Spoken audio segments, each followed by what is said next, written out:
walk you through it. So look at that. Doesn't that look amazing? If only you can have this in your back as your backdrop as well over here, right? From your home. Wouldn't that be fantastic?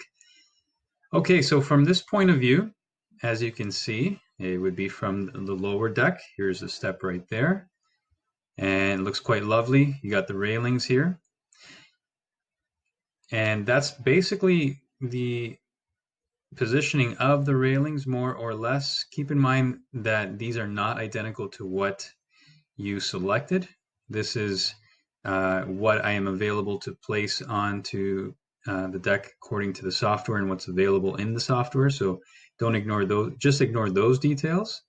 But other than that, you have your deck, you have your mulch, the lovely wall. We'll talk about the plants later on and everything else that's going on. So let's go to the next view here.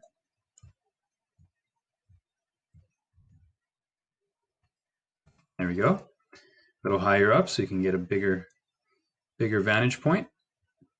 See the stepping stones leading to your shed there. And the next image will show that even clearer, which is great. Okay, and you can see how many are going to be needed, more or less. This rendering is almost very precise. It's quite precise to scale. It's not going to be exactly like this, but it is quite close. So I just wanted you to see how that's going to look. Let me know. Give me some feedback how you feel about that. I think it's got very good flow overall. You know, you're going to step off the deck, walk this way. You're going to come with your lawnmower, Simi, and go in that way to your shed. Of course, you have the mulch and everything else happening there. So that looks great. Go to the next one. All right. So if ever you were to have a drone, Navin, maybe you want to get yourself a drone. You can. This is what you're going to look at. This is what exactly you're going to see, right? Forget about the distortion here that happens to the plants. That's just part of the software. And you can see you're going to have ample space with the decks. It's just going to look phenomenal. Of course, you're going to have your gazebo here. Let's move on to the next one. Another bit of a higher vantage point. Okay, you start to see a little bit of the walkway as it goes along there. I'll talk about that in just a moment. The next slide. There we go.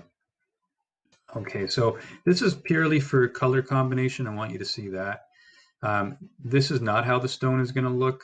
It's not going to have a cut in the middle with, you know, a bit of stone there and most stone there. That's not how it's going to work.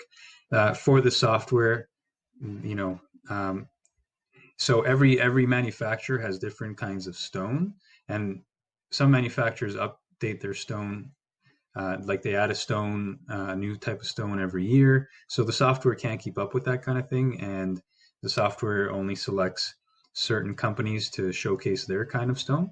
So this is as close as I could possibly get, but for the color contrast, I wanted you to take a look at that. Obviously with the accent, that's going to match in with the brick of the house, going to look lovely.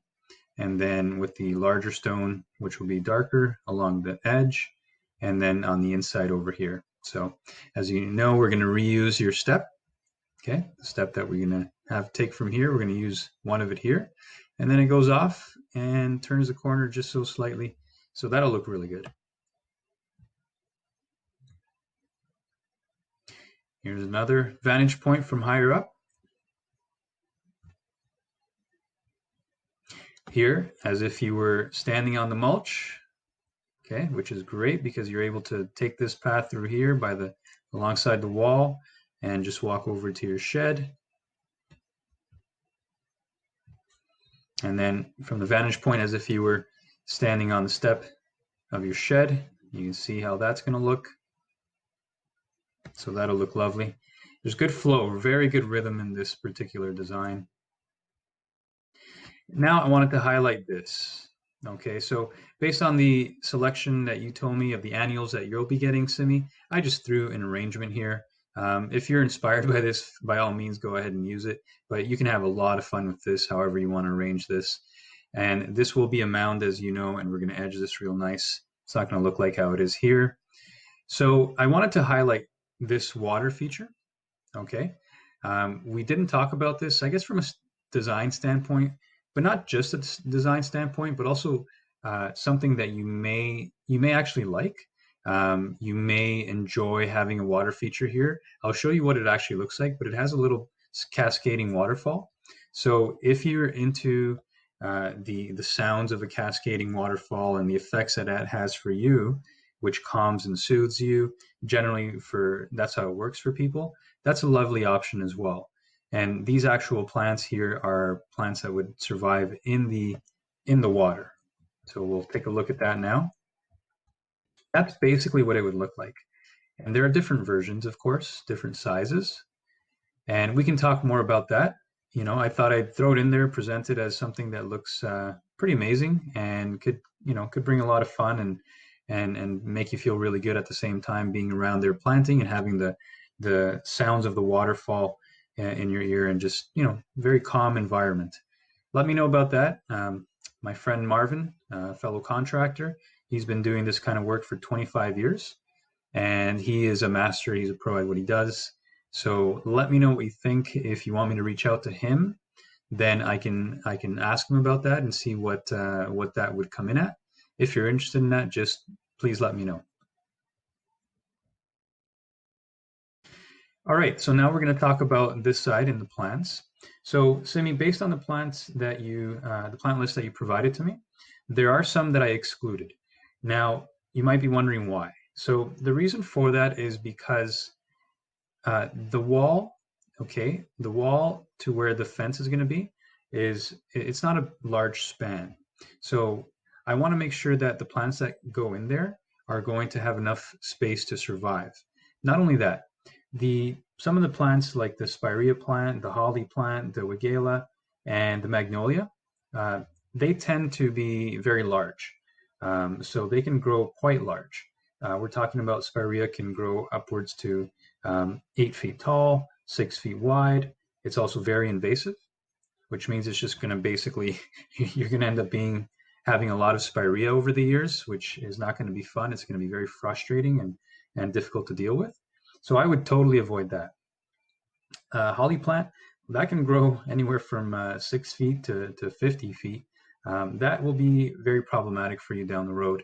It will also compromise, all these plants that I excluded will compromise the structure of the wall because there isn't much space.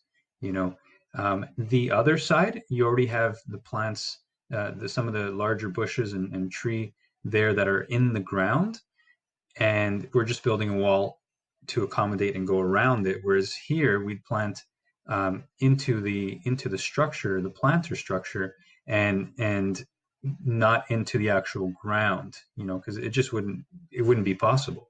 So no, it wouldn't be possible because we're going to be building everything up. So we'll scrap that idea because it really will compromise the structure of the wall and push it forward.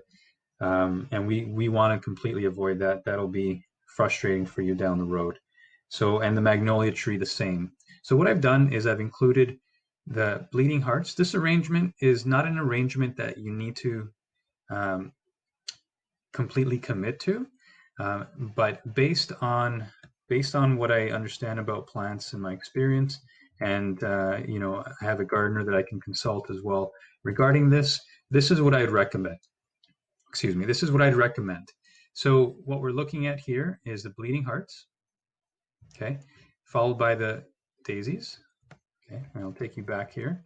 And obviously, they don't have to be this color. There are different variety of colors, and we can talk more about that, figure out those details.